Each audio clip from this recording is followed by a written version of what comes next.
Google লেন্সের কিছু জাদুর মতো কাজ আছে যেগুলো আজ আপনাদেরকে দেখাবো, যার ফলে আপনাদের অনেক কঠিন কাজ হাজার গুণ সহজে বিনা খরচে বিনা পরিশ্রমে করতে পারবেন। সুতরাং যাদের প্রয়োজন আছে শুধু তারাই ভিডিওটা দেখুন। তো প্রথমে আমি গুগল লেন্সের কাজগুলো বলছি, তারপর একটা একটা করে দেখাচ্ছি। 1 নম্বর, অচেনা বা নাম না জানা যে কোনো বস্তু সম্পর্কে জানতে পারবেন। 2 নম্বর, যে কোনো ছবি বা জায়গার বিস্তারিত তথ্য জানতে পারবেন। 3 নম্বর, বই বা ছবি থেকে যে কোনো ভাষার লেখা সরাসরি ট্রান্সলেট করতে পারবেন। 4 নম্বর, ফটো বা ইমেজ থেকে যে কোনো ধরনের লেখা টেক্সট হিসেবে কপি করতে পারবেন। 5 নম্বর, ফটো থেকে যে কোনো ভাষার লেখার উচ্চারণ শুনতে পারবেন। 6 নম্বরে, যে কোনো ক্লাসের গণিত সহ যে কোনো ধরনের গাণিতিক সমস্যার সমাধান করতে পারবেন গুগল লেন্সের মাধ্যমে মাত্র 1 সেকেন্ডে। তো চলুন এবার প্রত্যেকটা কাজ করে দেখাই। সাধারণত এখনকার সব মোবাইলেই গুগল লেন্স ডিফল্টভাবে থাকে। যদি আপনাদের ফোনে না থাকে সেক্ষেত্রে আপনারা সরাসরি গুগল প্লে স্টোরে চলে যাবেন। তারপর সার্চ বারে গিয়ে গুগল লেন্স লিখে সার্চ করবেন।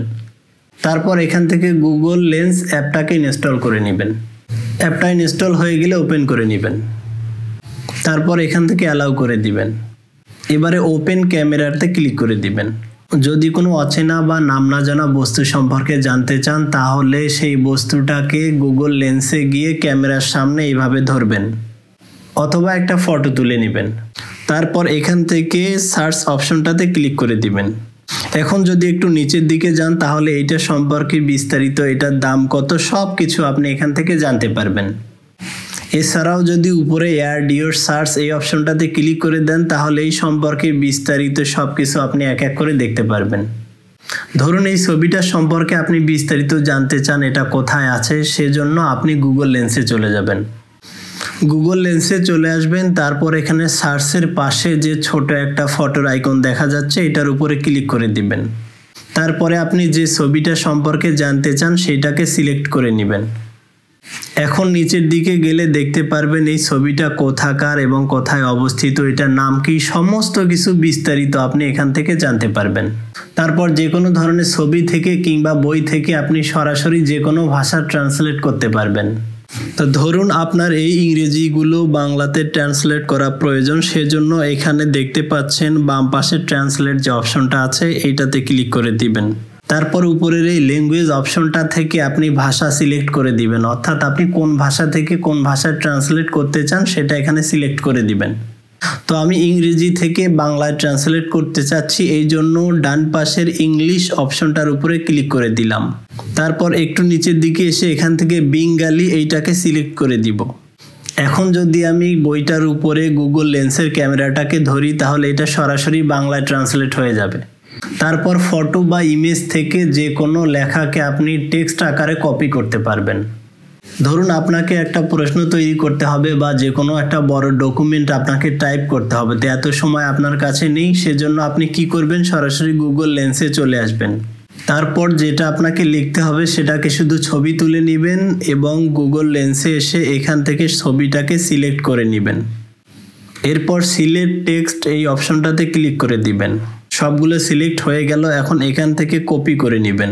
কপি করার পরে এটাকে সরাসরি ওয়ার্ড ফাইলে নিতে পারবেন বা কাউকে পাঠাতে পারবেন। আমি এখন কপি করা টেক্সটটাকে পাঠিয়ে দেখাচ্ছি। দেখুন কি সহজে টাইপ করা হয়ে গেল। তারপর ফটো থেকে যে কোনো ভাষার লেখার উচ্চারণ শুনতে পারবেন, চাইনিজ, জাপানিজ, আমেরিকান যেটাই হোক না কেন। সেজন্য গুগল লেন্সে আসবেন এবং ফটোটাকে সিলেক্ট করে নেবেন। দেখতে পাচ্ছেন এটা একটা চাইনিজ ভাষা। এখন পুরা লেখাটাকে আপনি সিলেক্ট করে নেবেন। সিলেক্ট করার পরে দেখেন নিচের দিকে লিসেন নামে একটা অপশন আসছে, এইটার উপর যদি আপনি ক্লিক করেন তাহলে এই ভাষাগুলোর উচ্চারণ আপনি শুনতে পারবেন। তো আমি লিসেন অপশনটাতে ক্লিক করে দিচ্ছি।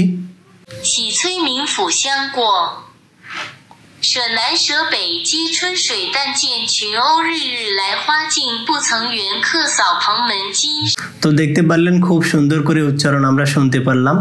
এবারে সর্বশেষ কাজটা হচ্ছে যে কোনো ধরনের গাণিতিক সমস্যার সমাধান করতে পারবেন গুগল লেন্সের মাধ্যমে, অর্থাৎ এসএসসি লেভেল হোক, ইন্টার লেভেল হোক কিংবা অনার্স লেভেল হোক, যে কোনো লেভেলের গাণিতিক সমস্যার সমাধান আপনি করতে পারবেন। তো আমি আপনাদেরকে দেখার জন্য হাতে একটা অঙ্ক লিখেছি, যেটা আপনি লিখবেন বা বইটার উপরে গুগল লেন্সটাকে ওপেন করে এইভাবে সোজা করে ধরবেন, তারপর সার্চ যে অপশনটা আছে এইটাতে ক্লিক করে দিবেন। এবার আপনি যে গণিতটার সমাধান চান শুধু সেইটাকে সিলেক্ট করবেন। তো দেখতে পাচ্ছেন আমি যে গাণিতিক সমস্যাটার সমাধান চাই সেটাকে সিলেক্ট করেছি। এখন যদি এখান থেকে আপনি একটু নিচের দিকে যান তাহলে দেখতে পারবেন ফুল গাণিতিক সমস্যার সমাধানটা কিন্তু এখানে চলে এসেছে। আরও বিস্তারিত জানার জন্য শো সলভিং স্টেপস এই অপশনটাতে ক্লিক করলে একটু নিচের দিকে গেলে সব জানতে পারবেন। তো এখানে দেখা যাচ্ছে তারা সুন্দরভাবে গাণিতিক সমস্যাটা সমাধান করে দিয়েছে। আজ বিদায় নিচ্ছি, দেখা হবে পরবর্তী ভিডিওতে। সেই পর্যন্ত সবাই ভালো থাকবেন। আল্লাহ হাফেজ।